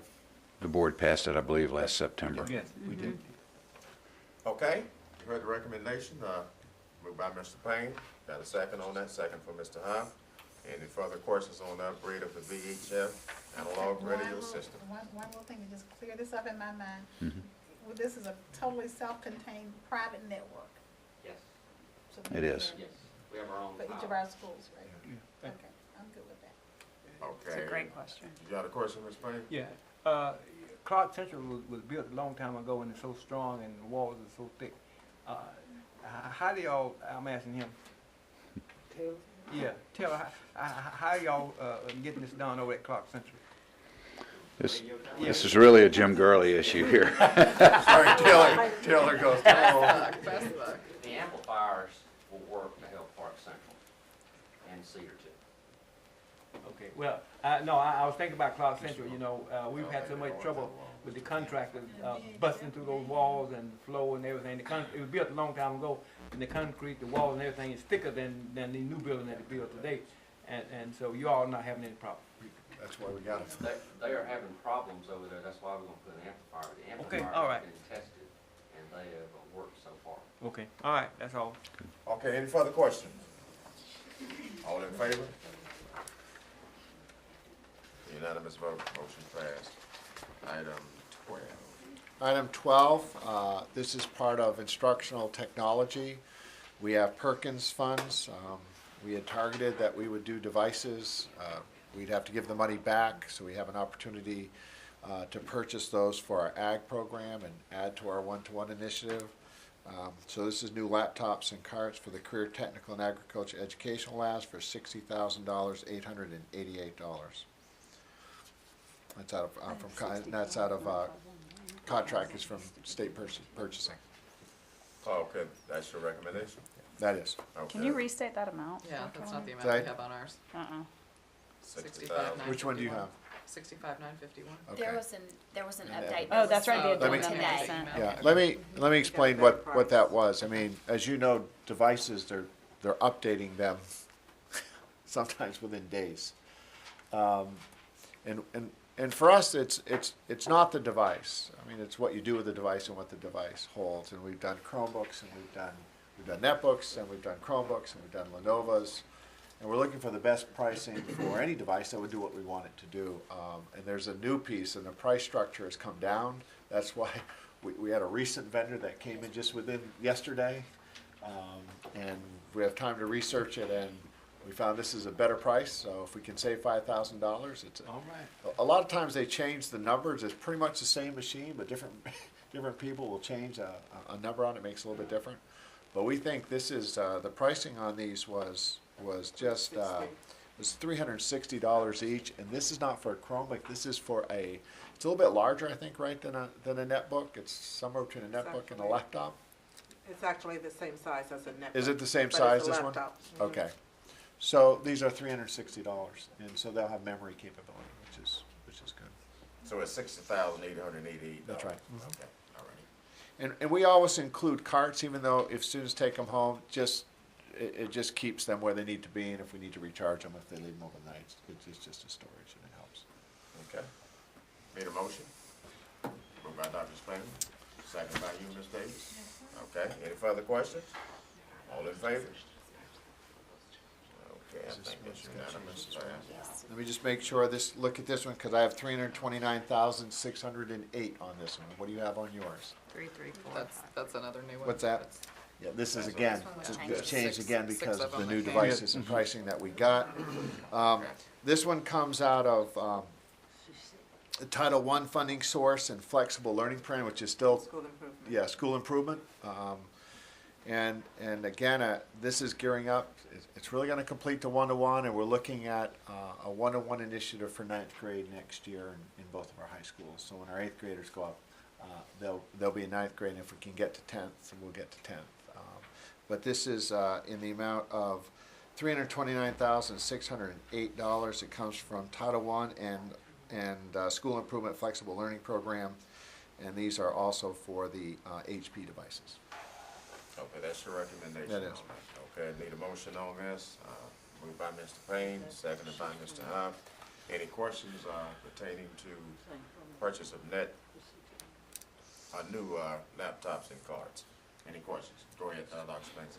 So I think I'm slow to follow this change in price, but so is this, we had a competitive bid and we've now negotiated it down with the bidder who won that, or these are on state contract and They're state contracts? State contracts. State Okay. contracts. All right. These are state contracts. That's correct, Ms. And they Johnson? changed their pricing, they gave us a different pricing. Okay. Yeah. All right. It's all state Good. contracts. I just wanted to These are all state contracts. make sure, since we had questions about how contracts worked, that I was clear on that. Thank you. Okay, any further questions on this? Any further questions? Okay, all in favor? Do we have yes, unanimous vote. Okay. Thank you, motion passed. And the next is the purchase of Chromebooks, and this is from Title I. And again, what you're seeing is, and that's really what the industry is saying, is that the new way to look at devices is you don't get everybody the same device. what is it, the use of schools, it's called? It's 1 to X. 1 to X. And 1 to X means X is the device. Just depends what you need to do with it. And it's very flexible, so it's not like everyone's uniform.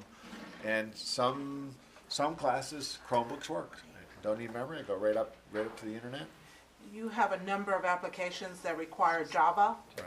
Chromebook Don't have doesn't Java. provide that, so Chromebooks are great, but there's certain applications that we can't use because it doesn't have And Java. Yeah, So the netbooks and the laptops allow us to do that. You gonna make a recommendation? So I ask we approve the purchase of 125 Samsung Chromebooks, amount of $32,501.25. Okay, on Chromebooks, need a motion on this? Moved by Dr. Spangler, got a second from Mr. Huff. Any questions about the purchase of Chromebooks? Go ahead. I appreciate the 1 to X thing, but that just seems to add a level of complexity for the teachers in instructing and supervising and managing the whole thing of curriculum readiness and work readiness. And so I'm curious. as to how I'm this going to just works. say it really doesn't. We find that our students and teachers, we don't teach kids how to use the device. That's their responsibility.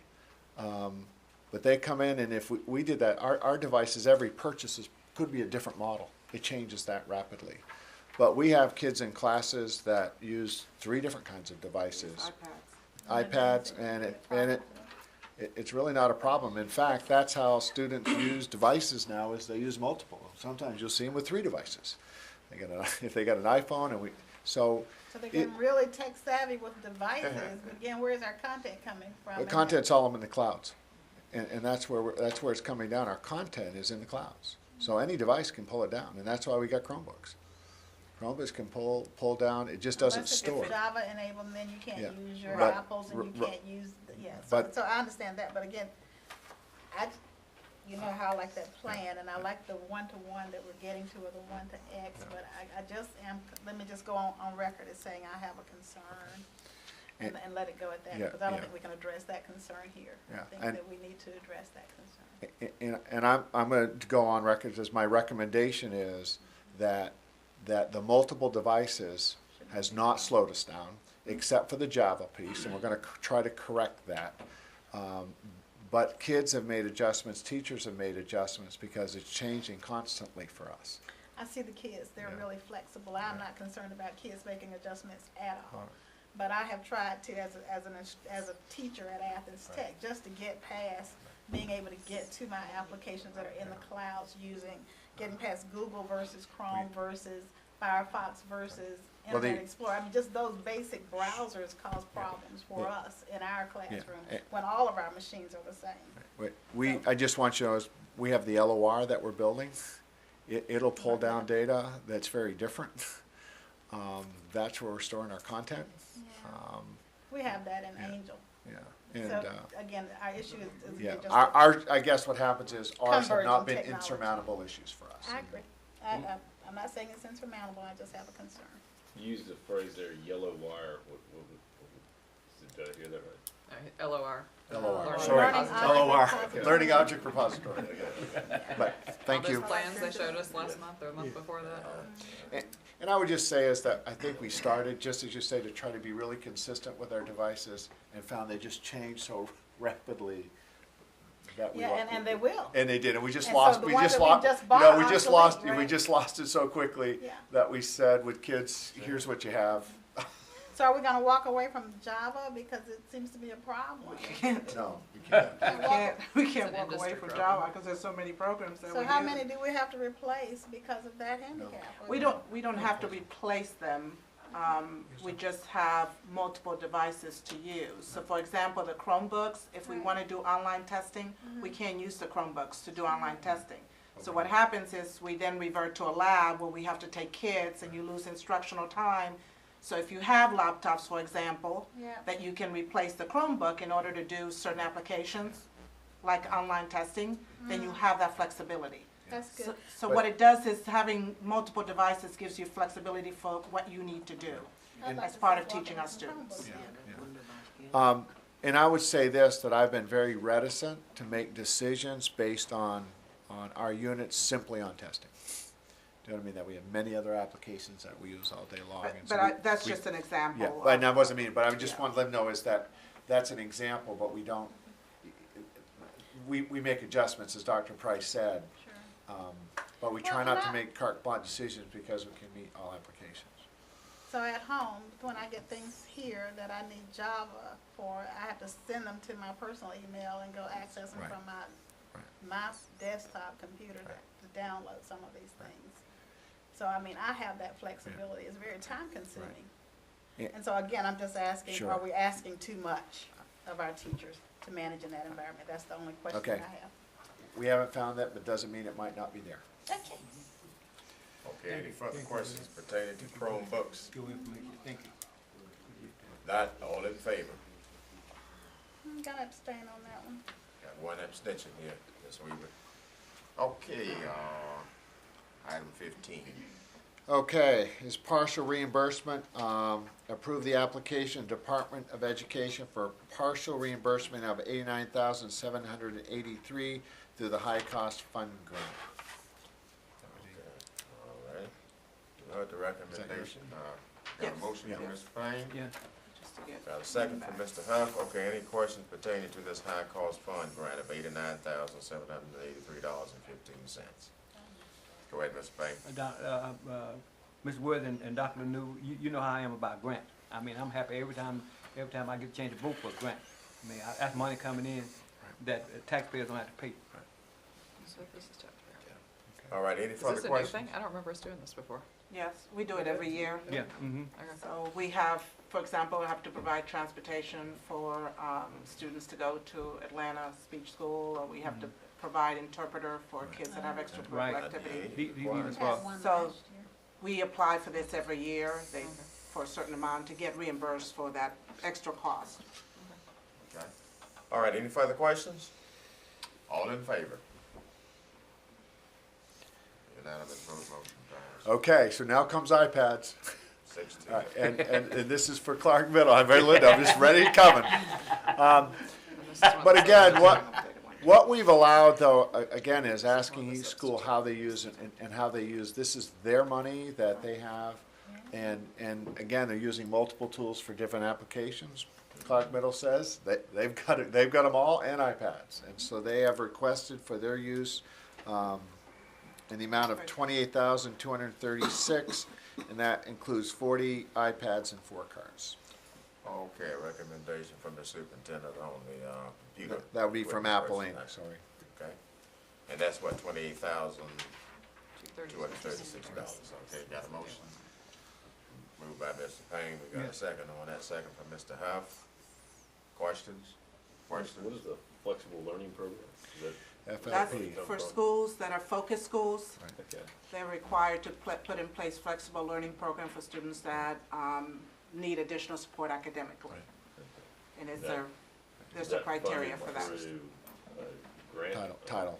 Title I? Yeah, it's part of Title. We have 3 focus schools in our district, or 2 high schools in Clarke Middle.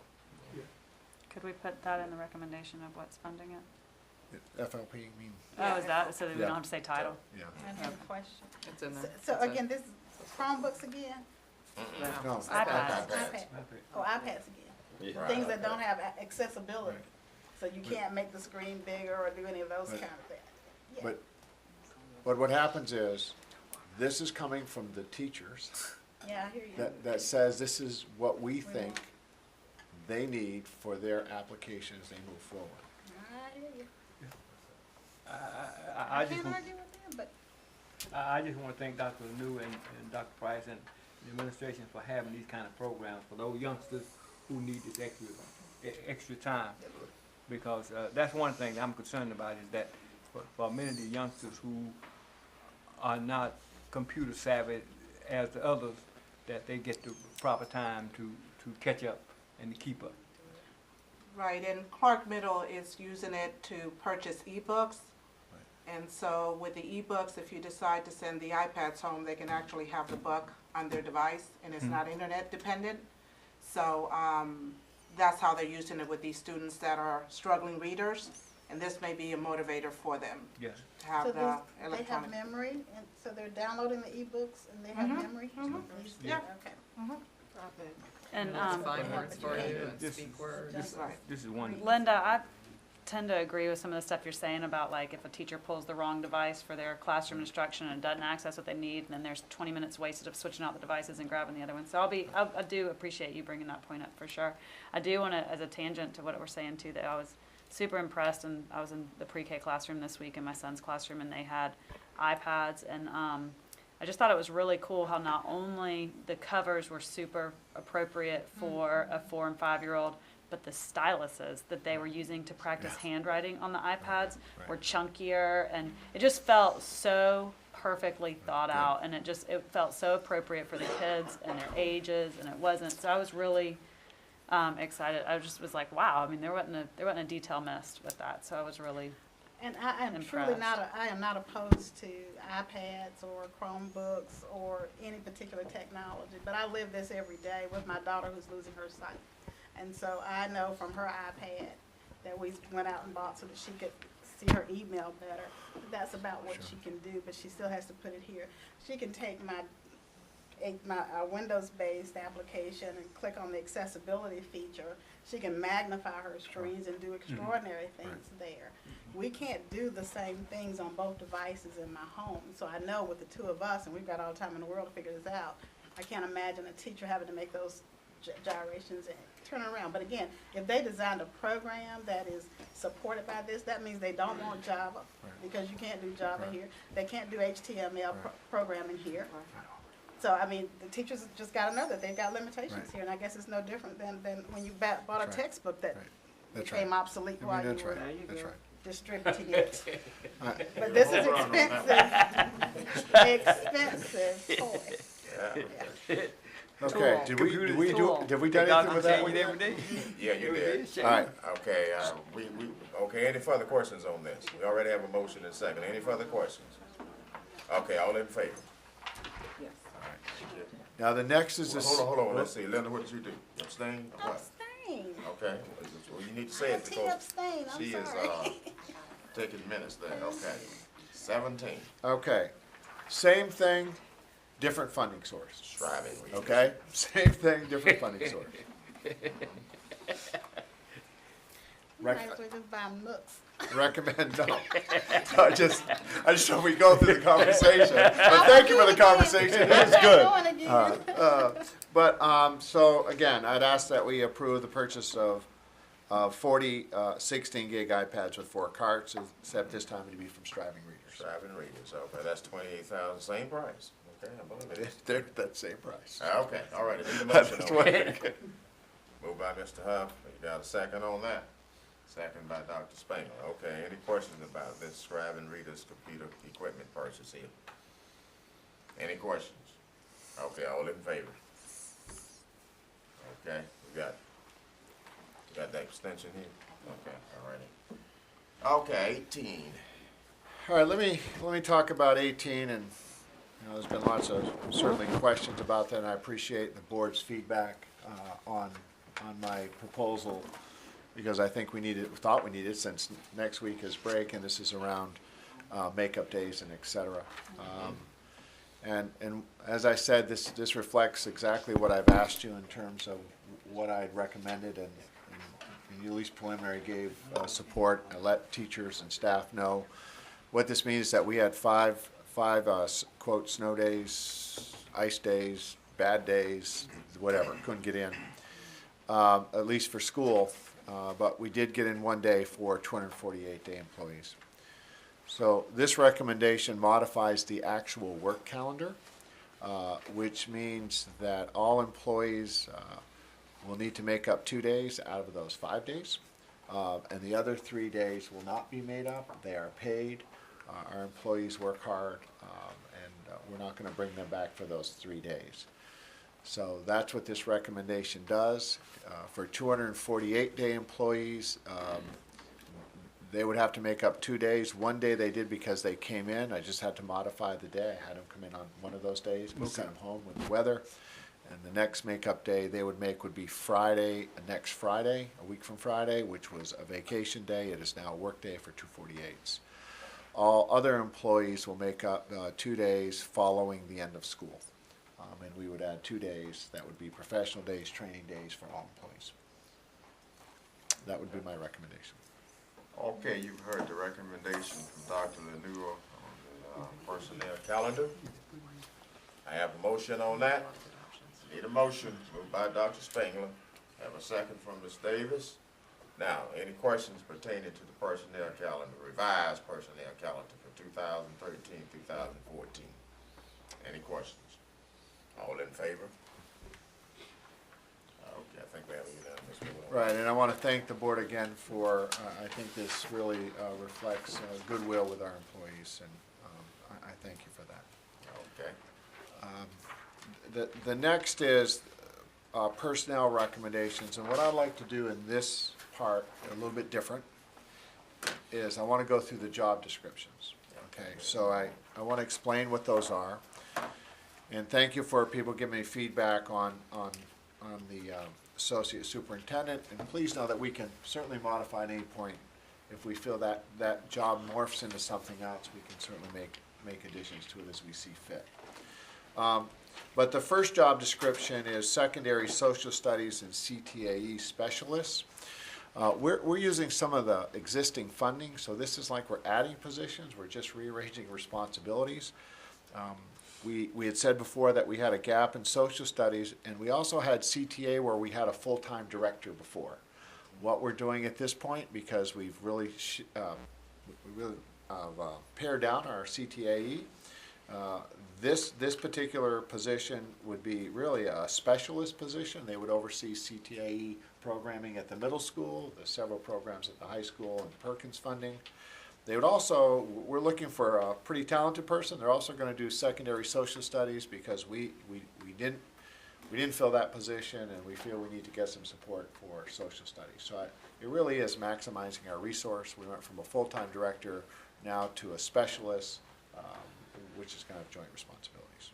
So that's that job description. Okay. And I would say as soon as we put this whole piece together, it still fits in the general confines of our org chart. I will bring the revised org chart after I bring the associate superintendent. We're going to talk about that position for HR on board. But this still fits within the director position. And this is what the next is the Director of Title I Academic Support and Special Projects. It's just a title piece, Dr. Price? Yes, and the Title I office just gave us some changes that Well, they they want us did. to make to it. Like today. Today. So we may just, they just minor tweaks where they want us to add words like Title I. Okay.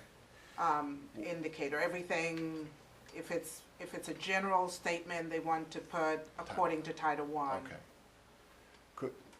What I'd ask that we still approve this, if you give Dr. Price the latitude, that we make those adjustments, as they said, through the State Department, which doesn't alter really the No, responsibilities. it doesn't, it just. This is our Title I, was our Title I Director position. We've changed that title to not a director. It's a specialist. Is it director? It still is a director. Sorry. Thank you, my mistake. But this is the one that we haven't filled and we need, because this is all of our Title I funding. And it's very complex, and if we don't do it right, and we've always had a Title I director. Dr. Price has assumed that responsibility with support staff, and it's way too much. And so this just redefines that to be very, very explicit for our program. The next is an executive administrative assistant to the deputy superintendent. That position was vacated, and we've collapsed some responsibilities with that. We expanded. We expanded. Mr. Hardaway's administrative assistant. To one position. Yes, we took two positions into one. That's why that collapsed. We added Mr. Hardaway. we used to have an assistant for Mr. Hardaway and one for Dr. Price, and we've combined those and overlapped some responsibilities, and Amy has picked up some of those. Redistributed workload, look at Amy. But again, that's been our whole piece of streamlining and changing workflow, and it's one position less between all three. And we haven't filled that one either, so that one's been vacant for some time now. So is it time for questions, or do you want to go through all of them? I'll take questions as we go along. So the last two that, the executive administrative assistant and the Title I. Director. So those were both in Dr. Price's shop, Correct. and those have been vacant for a minute. The Director of Title I has been vacant since last summer. And the Executive Assistant for Mr. Hardaway has been vacant since October, and mine since January.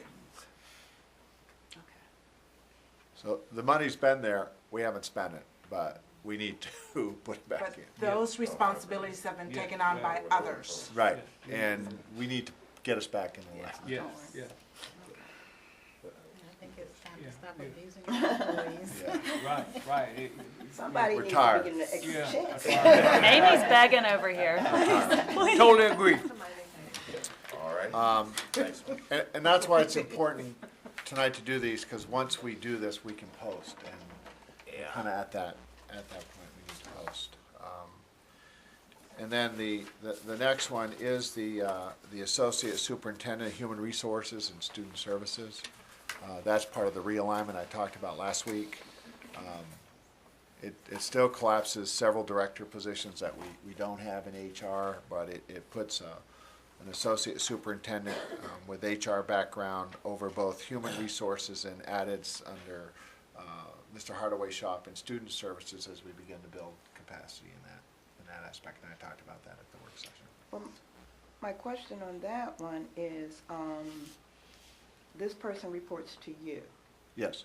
and I don't see, is this person not going to have someone that will assist them with all the other? Right now, Lynn's position still overlaps under HR, and it still goes into information services.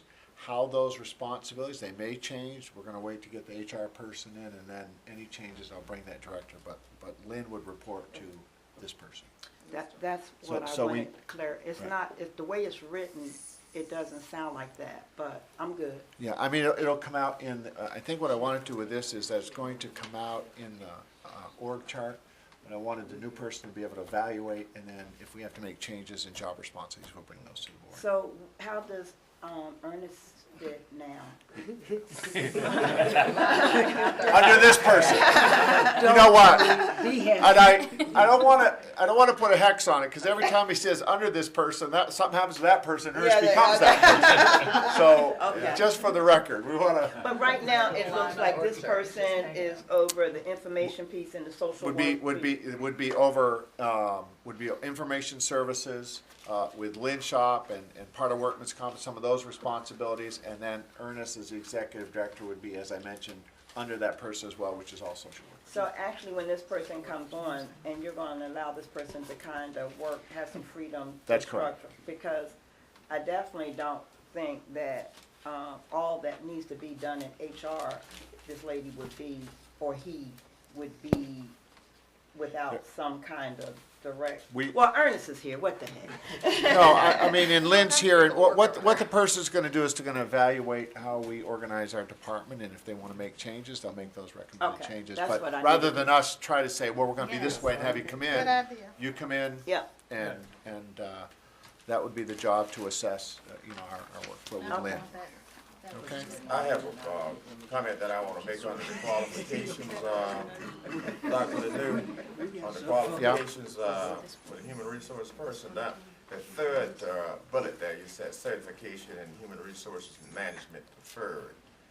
Now, if you have a person that is an educator with a human resources background, that person can be certified through PSC. Right. But if you hire a person from the business sector, there is no certification. Right. And I think what we're gonna be looking at in the new creative pieces is what are they certified, because there are certifications in the business sector. Okay. And so what we wanna begin to evaluate is whether we can do that, and we wanna keep it wide open, otherwise, it just became one sector. Well, I just want to be known that there is no certification level at PSC for that. Right, and you know, we're gonna push and be creative, and want the right person to be in the job, and we'll work through the certifications. Yeah, and I think the certification, it really doesn't, well, I'm good with it. I think it allows us enough structure, and it allows us enough flexibility to take us to the next level. But we have to open this position now. Yes. Oh, yeah. Okay? Okay. All right, the next really is an alignment. These positions are here. We had to align what we felt is some individuals that really needed to be a titled supervisor for compensation. This is the work they're doing, so this brings them up to the level of work that we believe they should be at. So those are just some revamp occurrence positions. They're not new positions. Is that the addendum that you're talking about? No. No. Oh. Oh, I'm sorry. Okay. I have a question on the All right, so addendum. those are all the supervisors. So any questions on, I have them all. Okay? Do you want to explain the addendum? I've got a couple changes to it that we need to make. Okay, so, wait, let me just, so when we do the approval, it's gonna be job descriptions, personnel, and addendum. That will be the recommendation, what we typically do. So, any questions on job descriptions? Okay. Okay. So let's just go to the addendum. On the addendum, you'll notice there's, wow, I feel really loud. And this is the hard copy that we have? Yes. There are some new positions, academic interventionist and parapros for the most part. There's one other new hire there.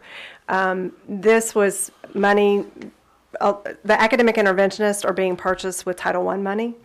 And all of those positions are just through the end of this year. This is just temporary positions that are just through the end of the year. There are two that we have to change because we got them wrong. That Bass, the last name Bass, that needs to be a parapro position. And the last name of Miller needs to be a parapro position. It's very important for Title I that we reflect those accurately. They're the same pay grade. It's just a different job description. To meet requirements. Yes. And I apologize for that error. And let me just say why these positions are here for the remainder of the year. Dr. Price, since we spent lots of time on that. The comparability report. Essentially, there has to be comparability of staffing in buildings, and it's a very complicated formula. And there's about 4 different ways you do it for our funding. And every year we get close, and we've had to make some adjustments, but in this case, and it really comes down to that Whitehead Road is very efficient. And we asked them these, they said, no, we're good. But because they weren't comparable with other staffing, we had to add some positions. And so we added interventionists. We had to do that, and they'll be for the remainder of the year because we'll restaff all our schools, and we'll go through that whole process again next year. So this is an annual event. We've had to make adjustments before, but probably not as many here. The comparability report ensures that the district is not using Title I money to supplant. Right. You're supposed to use Title I money to supplement. So they make you run this formula to make sure that the schools are comparable, meaning that the school district has provided all the positions that the school has earned. And when a school is not comparable, the school district has to either move staff or add staff, new staff. Right. And we've chosen not to move staff in the middle of the year. And so Title I allows you to then hire parapros instead of teachers to make the school comparable. So Whitehead Road was one of those schools. They were short 4 positions based on the formula that we had to run through Title I. So that's why they're getting 4 parapros. And BHL needed 1 parapro, and Cleveland Road needed 1 parapro. and actually, they would have been teaching positions. Go ahead, Ms. Thornton. So these are new staff people, Yes, and they're just working from now until the end of the school year. right. And is it because we did not have a title director Has that nothing to do- this? So Has when to did do you, with when did you find out we weren't, whatever? You have to run the comparability report in December. Okay. So you run the comparability in December, and then they let you know, Okay. if you're not comparable, you have so many Days to get days compensated. to, 30 days, 60 do a days plan. to make it comparable. Oh, okay, well, that explains, I mean, if this becomes apparent in December, that makes sense to me. I thought you were saying we were behind all No. year, and then my next question was, No, okay, I'm good. not under my watch. I just gotta be honest. I'm good. Not the right word. Okay. You ready to So make a recommendation? I recommend approval of the job descriptions, personnel recommendations, and addendum. Okay. Moved by Ms. Thornton. Got a second from Mahone. Which one of you all? Mrs. Davis? Okay. All in favor? All right. I think that's a unanimous vote. I think we're good for tonight. Okay, hold on a second now. Mr. Huff has some materials that he needs to pass out on the superintendent's evaluation. Mr. Huff, before we get all scattered out here, because you won't get anything done. Okay, I got a question. okay. Will it be next month that we get, I saw your email late, I apologize, about the whole thing with the opt-out stuff. Is that gonna be next month? You'll explain that? Yes, we'll do Common Core. Okay. That's gonna be the workshop? Yes, work session. Ms. Huff, you want to make some comments pertaining to what you just passed out? This is the regular, form that we initially got from a consulting, so y'all have seen this before. And, we'll do the more rigorous data evaluation in the fall. Okay, all righty then. Motion for adjournment. By Ms. Davis, how you got? Okay, got a second? Second for Ms. Ellis. All in favor, raise your right hand.